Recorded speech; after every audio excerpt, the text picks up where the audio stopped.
Okay, so modelling business processes is 10% of the exam syllabus. So of course, out of your 40 questions tomorrow, you're going to get 10 questions in this particular area. It's quite a big area, so it'll take us up to sort of lunchtime and maybe a little bit beyond. But for me, a really important skill for a business analyst. So I just want to sort of gauge whether you guys have experience around modelling business processes. So I'm just putting this on the chat.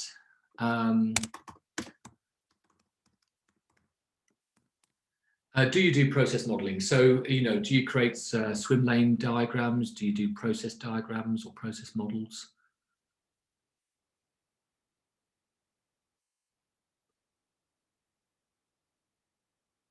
Okay, quite a few of you have done it or are doing it.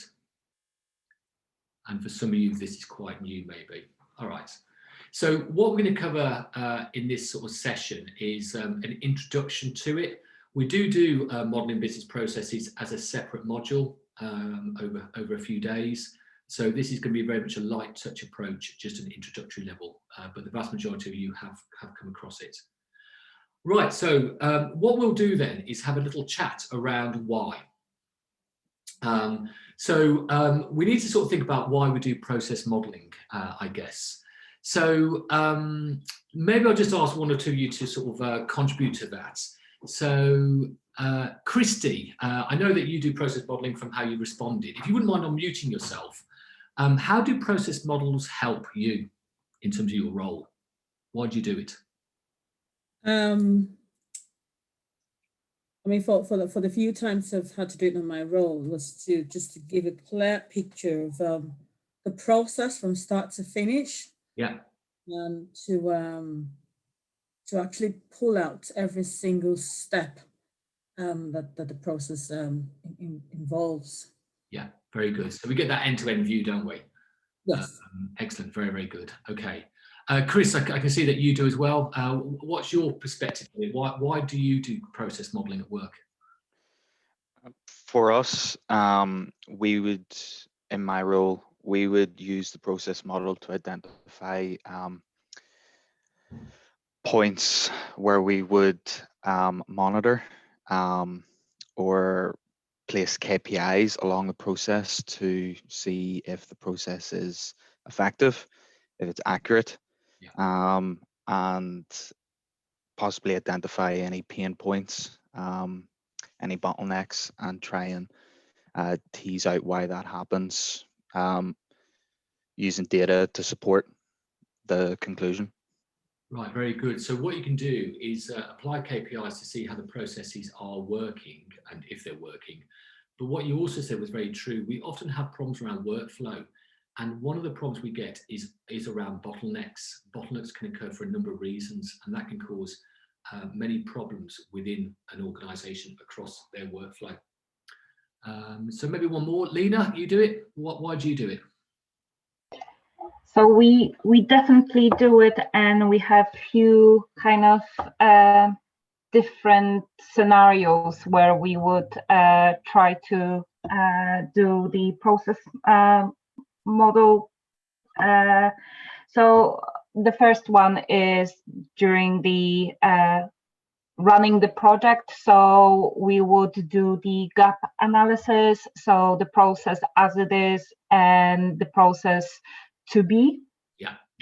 We would, it's a very good tool as well to kind of increase the understanding of all stakeholders on the process, on both, because it does kind of flash out some of the differences between in understanding what the process currently is and what it should be in the future. And it's a really great tool, to be honest, for training purposes, because once we reach the to be and we were successful with running the project, it's a very good tool to allow people to visualize and kind of follow through step by step. Yeah, very good. All your points are really valid. It's a brilliant way of sort of doing gap analysis. Where are we now with our processes and where do we want to get to in terms of our to-be processes? But also it's a great communication tool, isn't it? Because our processes can be quite complex. So if you're able to convert that to something very visual and easy to understand, that's really good for your stakeholders. So, you know, all the points that, you know, you've raised are incredibly valid, I think. So there's lots of reasons why we should do process modeling. And we've got a number of things here. I think the first bullet is quite important. You really shouldn't be building or changing your IT systems without ensuring it fits with the business process. If you've got a really terrible process and you build an IT system to support that really terrible process, it's probably still a terrible process, isn't it? So we need to make sure our systems support our business processes rather than the other way around. Many organisations don't have that end-to-end view, which is kind of the point that Christy raised in my view. So wouldn't it be good to have that sort of end-to-end view of a process? And a picture does speak 1,000 words.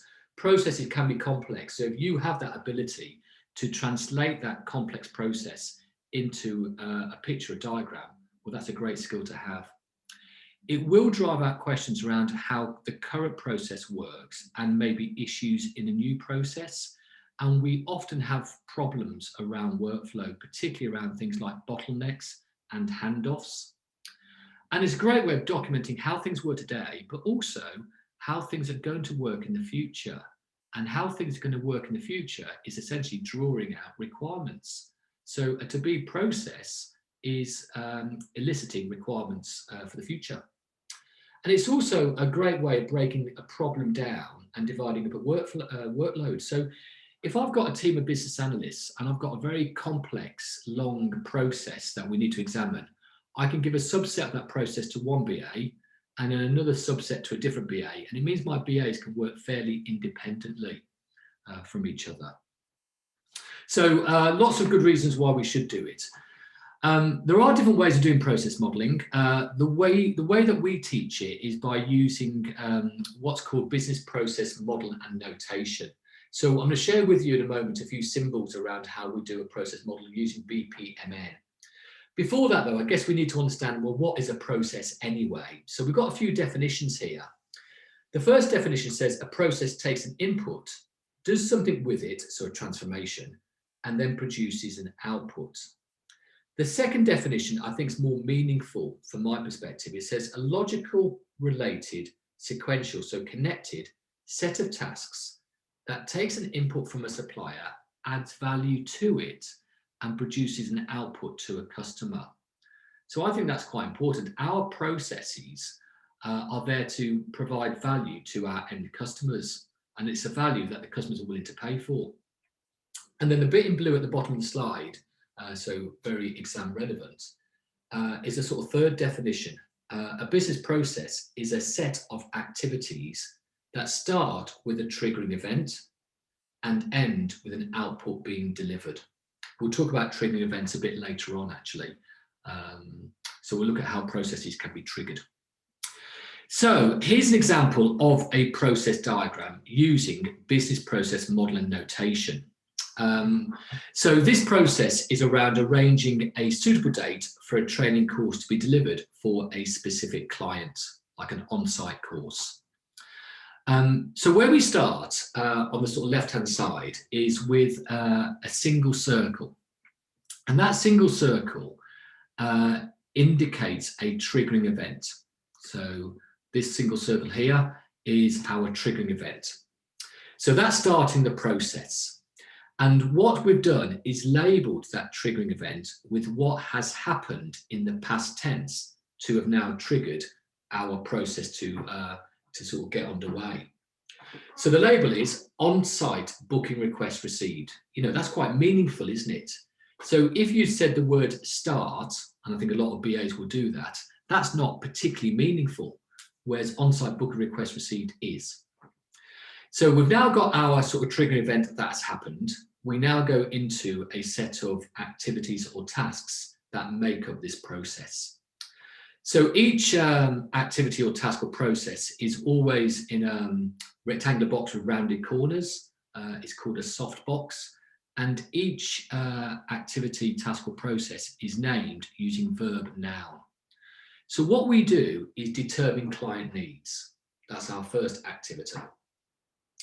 And then from that, we have a decision. So we've got a diamond here. A diamond represents a decision or a gateway.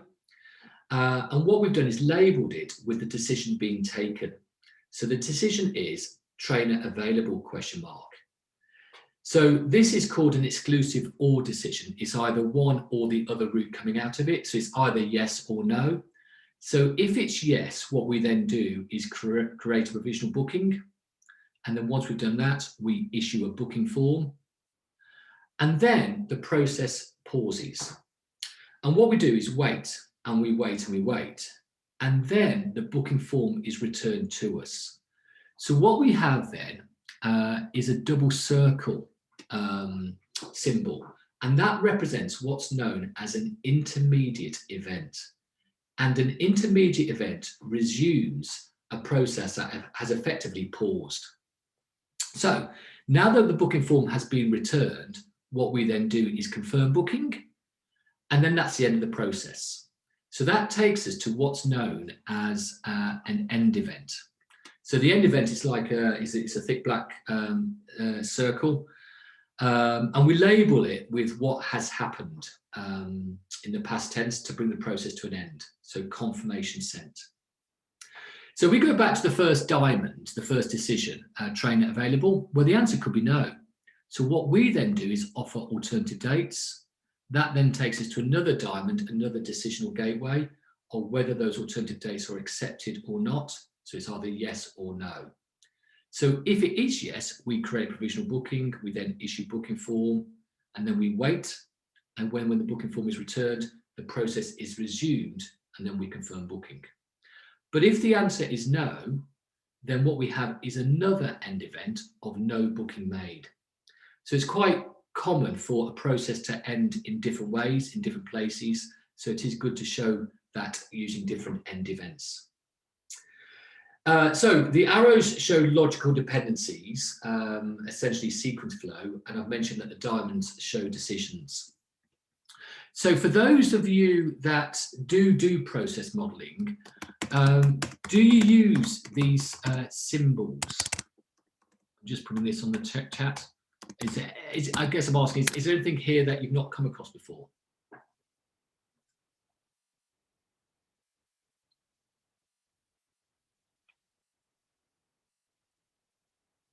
Yeah, okay. So some are using some of the symbols, but maybe not all of them. Okay. So it's a bit of a mixture. The one that a lot of people don't use is the intermediate event, where we've got the booking form returned. And I think that's a really useful symbol, because quite often at work, we will send something out, and essentially we're waiting, the process is now waiting for something to come back in, quite often from a customer. So the intermediate event, I think, is a really useful symbol to show how a process is resumed when that thing comes back in from the outside world. Now, what you can do, if you want to, but it's not mandatory, is also show actors involved in the process. So the way we do that is by producing a swim lane diagram. And then the swim lanes represent the actors. So what this then shows is how a process is performed across different teams or departments or roles. And if you do want to include your actors, you should identify the actors first by creating your swim lanes to begin with, before you then add the detail. So in this example, we've got two actors, we've got sales and we've got finance. So the process starts in sales with a booking received. So what sales would do is take the course booking, and then they hand off to finance. Finance then generate the client invoice, and then they hand off back into sales, who confirm the booking, and then we come to the end of the process. It's really quite good to identify actors in a process, because that's often where you can have problems around handoffs that then can lead to bottlenecks across workflow.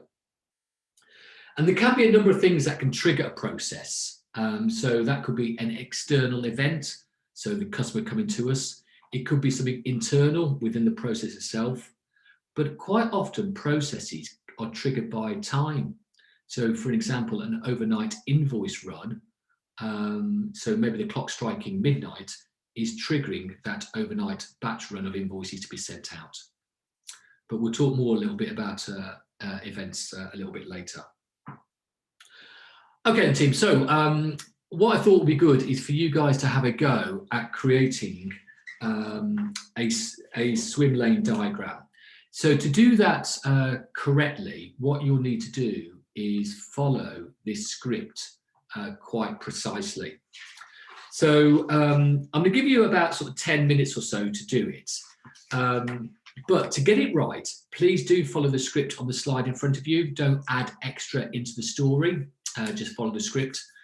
But what you'll have is 3 swim lanes. There are 3 actors involved in the story, so hopefully that'll become really apparent as you read the slide.